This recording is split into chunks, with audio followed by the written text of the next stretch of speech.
മൂത്താപ്പ അളാപ്പ അല്ല വയസ്സ് പറഞ്ഞപ്പോ 2 വയസ്സിന്റെ ഡിഫറൻസ് ഉള്ളൂ എന്നുള്ളത് മനസ്സിലായി. അപ്പൊ അങ്ങനെ പെയിന്റ് അടിച്ചു കൊടുക്കുമ്പോ നിന്നെ പരിചയപ്പെടുന്നല്ലേ. അങ്ങനെ നമ്മള് പ്രണയത്തിലായി. അല്ല പ്രണയം പോലെ തന്നെ എന്ത് പ്രശ്നമില്ല ഇവർ അങ്ങോട്ട് സംസാരിക്കാം.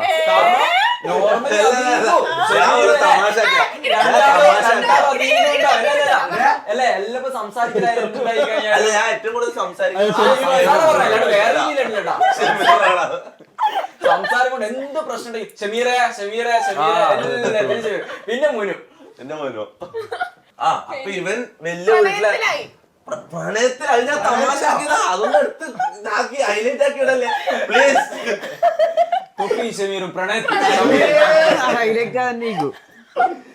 അപ്പൊ നമ്മള് അപ്പൊ നമ്മള് കമ്പനി ആവുന്നത് ഇവന്റെ വീട്ടിലായിരിക്കും ഇഷ്ടമല്ല. മീൻസ് ഇവന്റെ ഉപ്പെല്ലാം ഒരിക്കലും സമ്മതിക്കാത്തൊരു കാര്യം നമ്മള് തമ്മിലുള്ള ഫ്രണ്ട്ഷിപ്പ് എന്നാണ്. കാരണം ഇവൻ വലിയ വീട്ടിലെ ചെക്കനാ. ഞാനെന്ന് പറഞ്ഞാ ഈ പെയിന്റ് പണിക്ക് കല്ലിന് പണിക്ക് പോകുന്ന കുടുംബമൊക്കെ അത്യാവശ്യം നല്ലതന്നെയായിരുന്നു. അങ്ങനെയല്ല, കുടുംബത്തിന്റെ അല്ല, അതല്ല ഞാൻ പറയുന്നത്. ഞാൻ പറഞ്ഞ വെച്ചാൽ ഞാൻ അവിടെ പെയിന്റ് അടിക്കാൻ വന്ന ഒരാളാണ്. പിന്നെന്ന് പറഞ്ഞാൽ എന്റെ കഥ എങ്ങനെ അവരറിഞ്ഞ് ഞാൻ പറഞ്ഞല്ലോ വേറൊരു സംഭവം ഉണ്ടായിരുന്നല്ലോ, അത് പറയണോ? അത് ഞാൻ ഓൾറെഡി ഒരു ഇന്റർവ്യൂവിൽ പറഞ്ഞതാ. അത് സംഭവം എന്ന് വെച്ചാൽ 9ാം ക്ലാസ് ഞാൻ ഒരു മോശണ കേസിൽ എന്നെ പിടിച്ചിന് ചെറുപ്പത്തില്. അപ്പൊ അതിനുശേഷം നാട്ടിലെല്ലാവർക്കും അറിയാം ഇവനൊരു കള്ളനാ, അങ്ങനത്തെ ഒരു തുറന്നു പറയാലോ, കുഴപ്പമില്ല. ഞാൻ എന്തിനാ ഇത് ഒളിച്ചു വെക്കുന്നത്? അതാ ഇവനൊരു കള്ളനാ, അങ്ങനത്തെ ഒരു സാധനം ഉണ്ട്. അതുകൊണ്ട് പോലും ആ കള്ളനെ നോക്കുന്ന രീതിയിലൂടെ തന്നെ ഇവനെ കണ്ടോണ്ട് ഒരു കള്ളനെ കാണുന്ന രീതിയിൽ തന്നെ ആൾക്കാരെ കണ്ട. അപ്പൊ അങ്ങനെ സ്വാഭാവികമായിട്ടും അങ്ങനെ ഒരാളുമായിട്ട് സ്വന്തം മകൻ കൂട്ടുകൂടുന്നത് ഏതൊരു പാരന്റ്സിനും ഇഷ്ടപ്പെടില്ലല്ലോ. അങ്ങനെ ഇവന്റെ പാരന്റ്സിന് എന്റെ കൂടെ കൂട്ടുകൂടുന്നത് ഇഷ്ടമല്ലായിരുന്നു. പിന്നെന്ന് പറഞ്ഞാൽ എനിക്ക് 0 ഫ്രണ്ട്സ് ആയിരുന്നു. കാരണം ഇങ്ങനെ ഒരാളെ ആരും ഒന്നിച്ച് നടത്തിക്കൂലല്ലോ, നാണക്കേടല്ലോ. അപ്പം അങ്ങനെ എനിക്ക് ആദ്യമായിട്ട് കിട്ടുന്ന ഫ്രണ്ടാണ് ഷമീർ. ഷമീർ കഴിഞ്ഞിട്ട് ആക്ച്വലി ഷമീർ കഴിഞ്ഞിട്ടാണ് ഞാൻ മുന്നുവിനെ പരിചയപ്പെടുന്നത്. മുന്നുമായിട്ട് ഞാൻ ഷമീറിനെക്കാളും അടുത്തു. പക്ഷെ ആദ്യം ഞാൻ പരിചയപ്പെടുന്നത് ഷമീറിനാണ്. അങ്ങനെ മുന്നിന് ഷമീറിനായി. നമ്മളെല്ലാം ഒരു 10 കിലോമീറ്റർ 5 കിലോമീറ്ററിന് ഉള്ളിലാണ് വീടുകൾ, അടുത്തടുത്താ.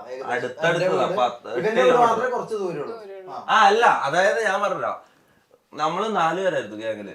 അതായത് മുനു, ഷമീർ, ഞാന്, പിന്നെ മുനുവിന്റെ കസിൻ ഉണ്ട്, മരിച്ചുപോയി, സൂയിസൈഡ് ചെയ്തതാ. ഞാൻ മുന്നേ പറഞ്ഞിട്ടുണ്ട്. അപ്പം ഫസൽ എന്ന പേര്. നമ്മള് 4 പേരായിരുന്നു ഒരു ഗ്യാങ്. അപ്പം ഇവരെല്ലാരും ഒരു നാട്ടിലാ. എന്റെ നാട് ഇവിടുന്ന് ഒരു 8 കിലോമീറ്റർ ഇപ്പുറത്താ. എന്റെ നാട്ടിൽ നിന്ന് എനിക്ക് ഫ്രണ്ട്സിനെ കിട്ടാത്തതുകൊണ്ട് ഞാൻ ഇത്ര ദൂരം വന്ന് ഫ്രണ്ട്സിനെ ആക്കിയതാ. അപ്പം ഇവനെ പരിചയപ്പെട്ടതിന് ശേഷം ഞാൻ ഇവന് വഴി മുനുവിനെയും പരിചയപ്പെട്ടു. അങ്ങനെ മുനു വഴി മുന്നിന്റെ കസിനായ ഫസലിനെ പരിചയപ്പെട്ടു. അങ്ങനെ നമ്മൾ 4 പേരും ഒരു ഗ്യാങ്ങായി അങ്ങനെ ഒരുമിച്ച് നടന്നോണ്ടെന്നാ. മുനുവിനെ പരിചയപ്പെട്ട എങ്ങനെയാണോ? മുനുവിനെ ഫസ്റ്റ് കാണുന്ന എങ്ങനെ തട്ടുകടയൊന്നും അല്ലേ? മുന്നിന്റെ തട്ടുകട കണ്ണൂര് ഫേമസ്, ഭയങ്കര ഫേമസ്. ബച്ചൂസ് തട്ടുകട.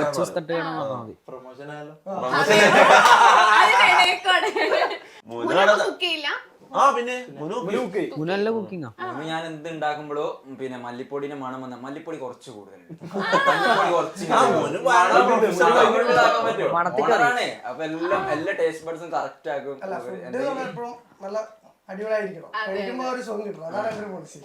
എന്തെങ്കിലും ഉണ്ടെങ്കിലും അത് തന്നെ സെറ്റ് ആയി തരും. അല്ല, ഈ ബച്ചൂസ് തട്ടുകട എന്നുള്ള പേര് കണ്ടിട്ട് നോക്കണ്ട, വലിയ സെറ്റപ്പാ, സംഭവം അടിപൊളിയാ അല്ല? വലിയ പന്തലും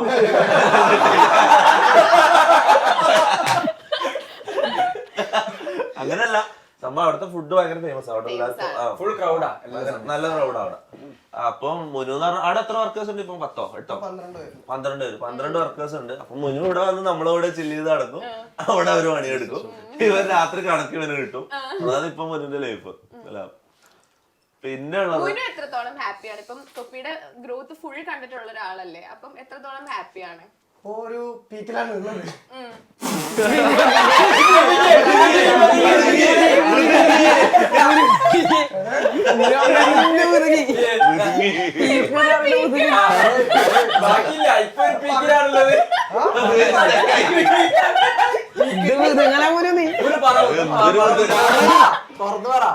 എന്താ പറയാ പഴല്ല പോണ്ടേ എന്താ ഒതുങ്ങിയത് അല്ല മുന്നേ എന്താ പറയുന്നത് എല്ലാരും മുന്നിൽ തന്നെ.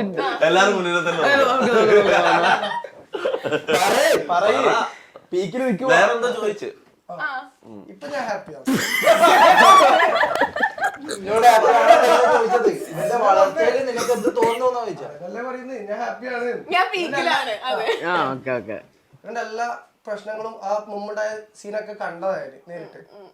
ആ കേസ് വന്ന സമയത്തൊക്കെ വളാഞ്ചേരി കേസ് വന്ന സമയത്തൊക്കെ ശരിക്കും നമ്മൾ സ്ട്രഗിൾ എന്താണെന്ന് അറിയാം.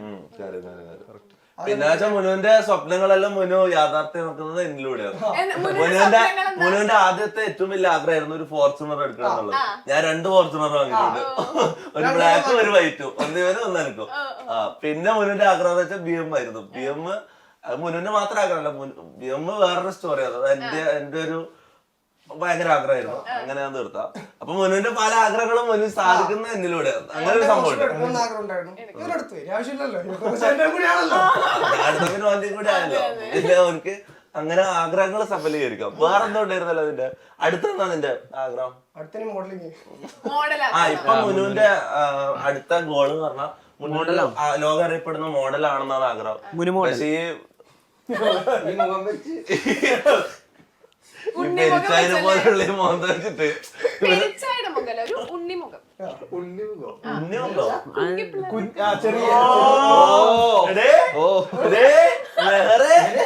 30 വയസ്സുണ്ട്. ക്രഷ് അടിച്ചതാ സംഭവം. മനസ്സിലായോ? നിനക്ക് മനസ്സിലായില്ല? വേറെ ഇന്റർവ്യൂ ഒന്ന് കാണണം കേട്ടോ.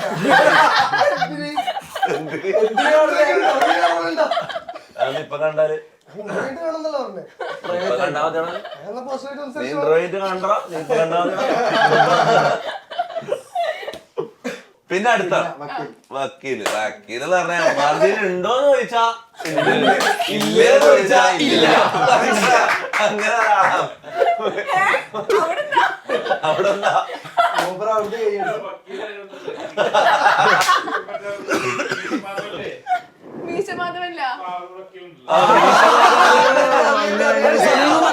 നമ്മള് ഈ ചാനലിന്റെ ഡയറക്ടർ പറയാ മീശ മാധവന്റെ സെലീം കുമാറിന്റെ റോളാണ്. അപ്പൊ പറഞ്ഞതെന്ന് വെച്ചാല് വക്കീലിന്റെ ജോലി എന്ന് വെച്ചാൽ നമ്മളെ ഇപ്പൊ എനിക്ക് സ്വാഭാവികമായിട്ടും കുറെ കേസുകളുണ്ട്. ഇങ്ങനെ കള്ളക്കേസായിട്ടും ശരിക്കുള്ള കേസായിട്ടും പല കേസുകളുണ്ട്, ഒരുപാട് കേസുകളുണ്ട്. അപ്പം ഇനി വരാൻ സാധ്യതയുള്ളതും വരാൻ സാധ്യതയുള്ള അക്യൂസേഷൻസും ഇതിനെല്ലാം ലീഗൽ അഡ്വൈസ്, പിന്നെ ഓൾറെഡി ഉള്ള കേസുകളിൽ ഒരു പകുതിയോളം വക്കീലാണ്.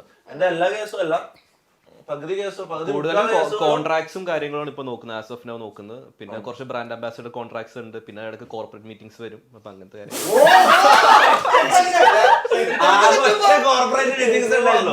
ഒറ്റ കോർപ്പറേറ്റ് മീറ്റിംഗ് സ്ട്രീമിംഗ് പ്ലാറ്റ്ഫോം ഉണ്ട് റൂട്ടർ എന്ന്, അതുമായിട്ട് ഒറ്റ കോർപ്പറേറ്റ് മീറ്റിംഗ് കിട്ടി. അതിനാണ് പറയുന്നത് ഇടക്കിടക്ക് കോർപ്പറേറ്റ് മീറ്റിംഗ്സ് ഉണ്ടാവും. അല്ലല്ല, കോർപ്പറേറ്റ് മീറ്റിംഗ് ആണെങ്കിൽ നെഗോസിയേഷൻ പാർട്ട് ഉണ്ട്. അപ്പൊ നമ്മൾ ലീഗൽ സൈഡ് എല്ലാം ക്ലിയർ ചെയ്ത് കൊടുക്കും. അത് വക്കീലിന്റെ ഒരു ഹാറ്റ്സ് ഓഫ്. അത് കഴിവല്ല, വക്കീലിന്റെ ഒരു വാർത്തയുടെ ഒരു കഴിവാണ്. നമുക്ക് അത്രയും വലിയ ഡ്രീം ഡീൽസ് വക്കീൽ പിടിച്ചു തന്നിട്ടുണ്ട്. വക്കീലിന്റെ ടോക്കിംഗ് സ്കിൽസ് വെച്ചിട്ട് വക്കീല് നെഗോഷിയേറ്റ് ചെയ്ത് നല്ല ഡീലുകൾ പിടിച്ചു തരും. അങ്ങനെ ഒരു സംഭവമുണ്ട്. തൊപ്പിയുടെ ഏറ്റവും ഹാൻഡിൽ ചെയ്യാൻ ബുദ്ധിമുട്ടായിട്ടുള്ള ഒരു കേസ് ഏതായിരുന്നു? ബുദ്ധിമുട്ടായിട്ട് അങ്ങനത്തെ കേസ് ആസ് ഓഫ് നോ ഒന്നും ഉണ്ടായിട്ടില്ല. കോൺട്രാക്ട്സ് മാത്രം സീരിയസ് ആയിട്ടുള്ള അങ്ങനത്തെ കേസസ് ഒന്നും ഇല്ല. എല്ലാം ഈ കമ്പി വളി അങ്ങനത്തെ കേസ് അറിയാലോ, നമുക്ക് അങ്ങനത്തെ കാര്യങ്ങളാ. വേറെ അങ്ങനെ സീരിയസ് ആയിട്ടൊന്നുമില്ല. കുറെ കേസുകൾ